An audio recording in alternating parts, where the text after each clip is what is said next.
அனைவருக்கும் வணக்கம். மீனராசிக்காரர்களுக்கு தங்களுடைய வாழ்வில் ஏன் எதற்கு என்று தெரியாமல் கஷ்டத்தின் பிடியில் சிக்கி தவிக்கும் மீனராசிக்காரர்களுக்கு உறுதியாகவே வருகின்ற அமாவாசை தினத்தன்று முன்னோர் வழிபாடு, தென்புலத்தார் வழிபாடு என்று சொல்லக்கூடிய அமாவாசை விரத வழிபாட்டை மேற்கொள்வதன் மூலம் உறுதியாகவே தங்களுடைய வாழ்வில் சந்திக்கக்கூடிய பல்வேறு வகையான நெருக்கடிகள், சிரமங்கள் விலகுவதோடு ஏன் எதற்கு என்று தெரியாத பல சிரமங்களுக்கு நல்ல மாறுதல் கிடைக்கும். அதோடு மட்டுமல்லாது மீனராசிக்காரர்கள் உலகின் எந்த மூலையில் இருந்தாலும் இந்த அமாவாசை விரத வழிபாட்டை மேற்கொள்வதன் மூலம் திடீர் அதிர்ஷ்ட யோக வாய்ப்புகளை சந்திப்பதற்கான சூழலும் நிச்சயமாக கிடைக்கும் என்பதில் சந்தேகமே இல்லை.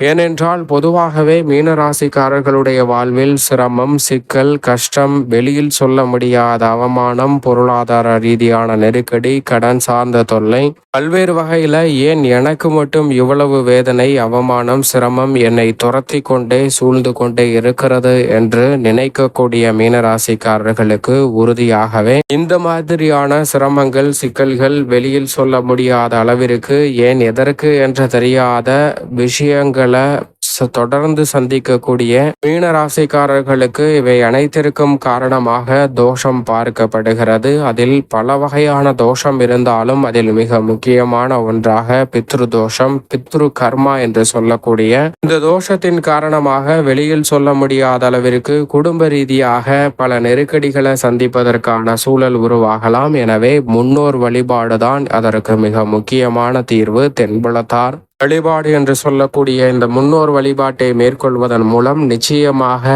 ஏன் எதற்கு என்று தெரியாத பல சிரமங்களும் தடைகளும் உறுதியாக விலகும். ஏனென்றால் அதிலும் குறிப்பாக வருடத்தில் 12 அல்லது 13 அமாவாசைகள் வந்தாலும் மகாலய அமாவாசை, தை அமாவாசை போன்ற சிறப்பு வாய்ந்த அமாவாசைகள் இருந்தாலும் தைரியஸ்தானம் ஆகிய 3இல் பிதுர்காரகன் என்று சொல்லக்கூடிய சூரியன் அதீத பலத்தை, நன்மையை அள்ளி கொடுக்கக்கூடிய அமைப்பில் வலம் வரும்போது மாதுர்காரகன் என்று சொல்லக்கூடிய சந்திரன் உச்சம் பெற்ற அமைப்பில் வலம் வருகிறாருங்க. வெற்றிக்கே உரித்தான 3ஆம் இடத்தில் இரு கிரகநிலைகள் அபரிவிதமான நன்மையை அள்ளி கொடுக்கக்கூடிய அமைப்பில் இணைந்திருப்பதால் இந்த முன்னோர் வழிபாட்டை மேற்கொள்வதன் மூலம் பல்வேறு வகையான நெருக்கடிகள், சிரமங்கள் தங்களுடைய வாழ்வில் இருந்து விலகி மீனராசிக்காரர்களுக்கு அற்புதமான வாய்ப்பும் சந்தர்ப்பமும் உறுதியாகவே உங்களை தேடி வரும். மேலும் இந்த வேளையில் மற்ற கிரகநிலைகளின் அமைப்பு மீனராசிக்காரர்களுக்கு எப்படி இருக்கிறது என்று ஆராய்ந்து பார்க்கும் போது மீனராசிக்காரர்களை பொறுத்த வரைக்கும் உறுதியாகவே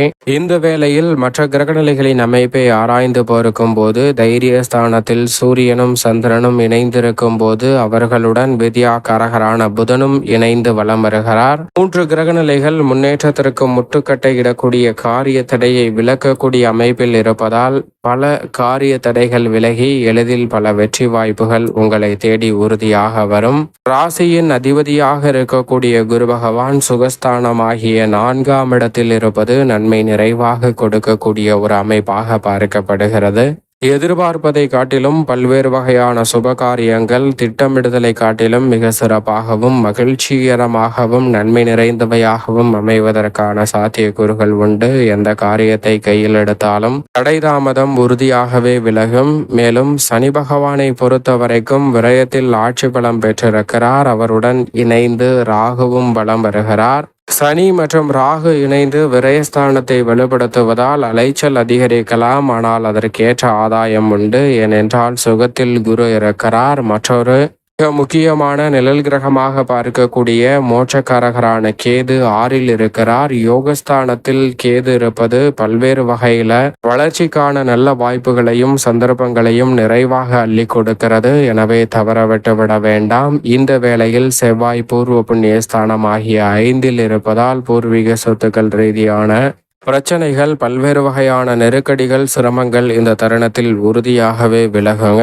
ஜென்மத்தில் உச்சம் பெற்ற அமைப்பில் ராசியின் ராஜ யோகாதிபதியாக இருக்கக்கூடிய சுக்கிரன் வலம் வருகிறாருங்க. சுக்கிரன் ஜென்மத்தில் உச்சம் பெற்றிருப்பதால் இந்த தருணத்தில் மிக பெரிய அளவிலான நெருக்கடிகள் விலகி முன்னேற்றமும் வளர்ச்சியும் உறுதியாகவே உங்களை தேடி வருவதற்கான நல்ல வாய்ப்பையும் சந்தர்ப்பத்தையும் நிச்சயமாக மீனராசிக்காரர்களுக்கு உருவாக்கி கொடுக்கிறது. இப்படி நவகிரகம் என்று சொல்லக்கூடிய 9 கிரகநிலைகளின் அமைப்பும் இருக்கக்கூடிய இந்த தருணத்துல தென்புலத்தார் வழிபாடு என்று சொல்லக்கூடிய முன்னோர் வழிபாட்டை 3ஆம் இடத்தில் சூரியனும் சந்திரனும் வலுப்படுத்தக்கூடிய இந்த வேளையில் வழிபடுவதால் நிச்சயமாக மகத்தான மாற்றம் தங்களுடைய வாழ்வில் கிடைக்கும்.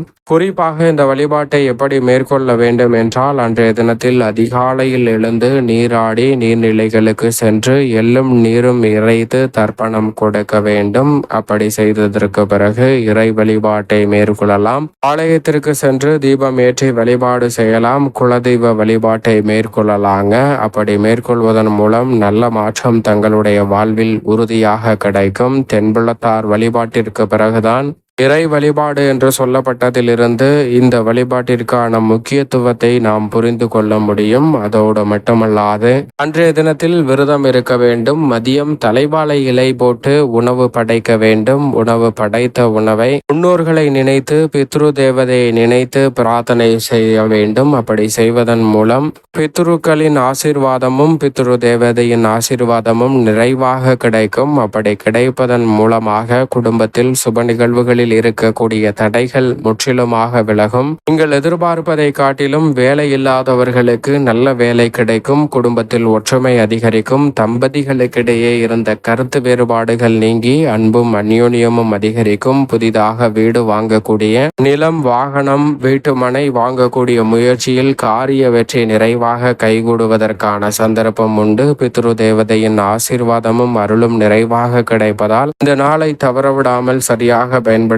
கொள்ளுங்கள். அன்றைய தினத்தில் காகத்திற்கு உணவளிக்க வேண்டும். உணவனை அருந்துவதற்கு முன். அதோடு மட்டுமல்லாது அன்றைய தினத்தில் அன்னதானம் செய்வது மகத்தான புண்ணியத்தை அள்ளி கொடுக்கும். என்னால் இந்த முன்னோர் வழிபாட்டை மேற்கொள்ள முடியவில்லை, ஆனால் அன்றைய தினத்தில் என்னால் இயன்றவரை அன்னதானம் செய்கிறேன் என்று சொல்கிறவர்களுக்கு நிச்சயமாக தானத்திலே சிறந்த தானமாக அன்னதானம் பார்க்கப்படுகிறது. அதனால் மகத்தான புண்ணியம் தங்களுடைய வாழ்வில் உறுதியாகவே வந்து சேரும். ஆனால் பித்ரு தோஷம் நீங்குகிறதா என்றால் நிச்சயமாக கேள்விக்குறிதான். எனவே முன்னோர் வழிபாட்டுடனும் சேர்த்து அன்னதானம் மேற்கொள்வது உறுதியாகவே இரட்டிப்பு நன்மையை தங்களுடைய வாழ்வில் அள்ளி கொடுக்கும் என்பதில் சந்தேகமே இல்லை.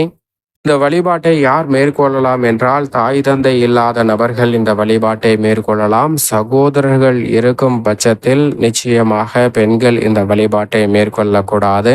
அதோடு மட்டுமல்லாது கணவர் இருக்கும் பட்சத்திலும் இந்த வழிபாட்டை பெண்கள் மேற்கொள்வதை தவிர்க்க வேண்டும். ஆனால் அன்றைய தினத்தில் விரதம் இருந்து இறை வழிபாட்டை மேற்கொள்ளலாம். இறை வழிபாட்டை மேற்கொள்வதோடு மட்டுமல்லாது தங்களால் இயன்றவரை தான தர்மங்களை மேற்கொள்வதன் மூலம் தங்களுடைய வாழ்வில் மகத்தான புண்ணியமும் பல்வேறு வகையான ஏன் எதற்கு என்று தெரியாத பல சிக்கல்களும் சிரமங்களும் விலகி முன்னேற்றத்தை உறுதியாகவே மீனராசிக்காரர்களுடைய வாழ்வில் உலகில் எந்த மூலையில் இருந்தாலும் நிச்சயமாக ஏற்படுத்தி கொடுக்கும்